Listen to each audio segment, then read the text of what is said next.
Due to unconsidered circumstances, we weren't able to film the how-to since we don't have Peyton's truck no more.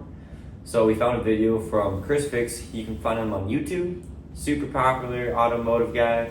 You can find whatever you really need on his channel. Really recommend. So we're going to take a video of his on how to change a rear differential fluid, and we're going to tell you guys kind of the step-by-step off of pictures. Alright, so the first step, you're going to want to go under your vehicle and find your rear diff. Once you locate it, you're going to want to locate the drain plug on the back of the rear. The back of the rear diff has a drain plug on the top, right-hand side on most vehicles. So after you pull the drain plug from the back and clean it off, you're going to want to come back to the front of your rear diff and start taking your bolts off.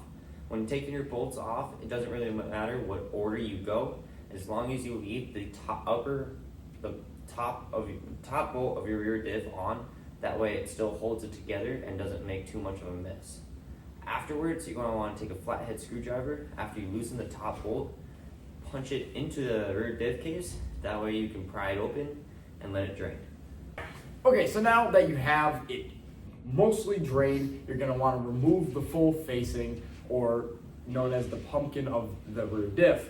And you're going to want to make sure to clean it with brake cleaner or any strong material that will remove all the old gasket on there. So once you can make new gasket, it won't leak.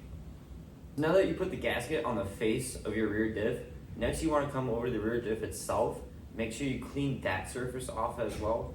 Just like Peyton said before, we want to make sure we have a clean surface for that gasket in order to spread and make sure it seals fully tight. Next, you want to take that face, put it up to your rear diff, and line up the bolts and make sure you don't smear it, because if it smears, it's going to hinder with your seal.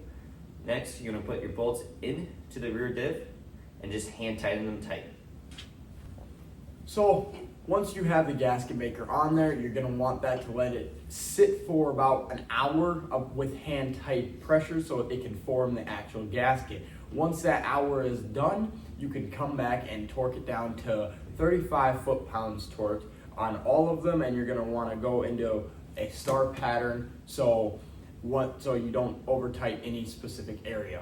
That and the star pattern will help evenly distribute that pressure along the gasket. That way it's not uneven. So after you torqued your rear diff to 35 foot-pounds in a star pattern, you're going to go behind your rear diff to your fill plug. Make sure that's still clean. Make sure the threads on the inside are still clean, that we don't get any rocks in it or dirt or debris, whatever.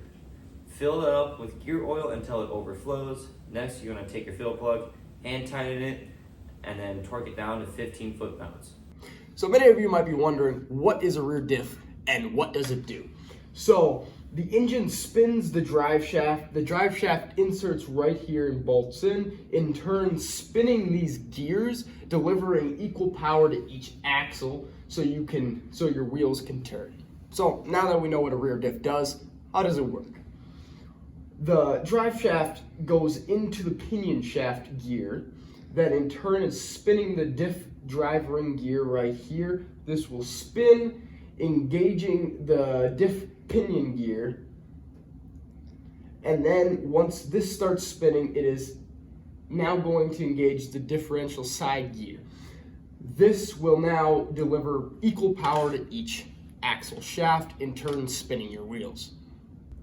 So now that we've gone over the how-tos and what goes into changing your rear diff fluid, let's talk about what happens when you don't change your rear diff fluid.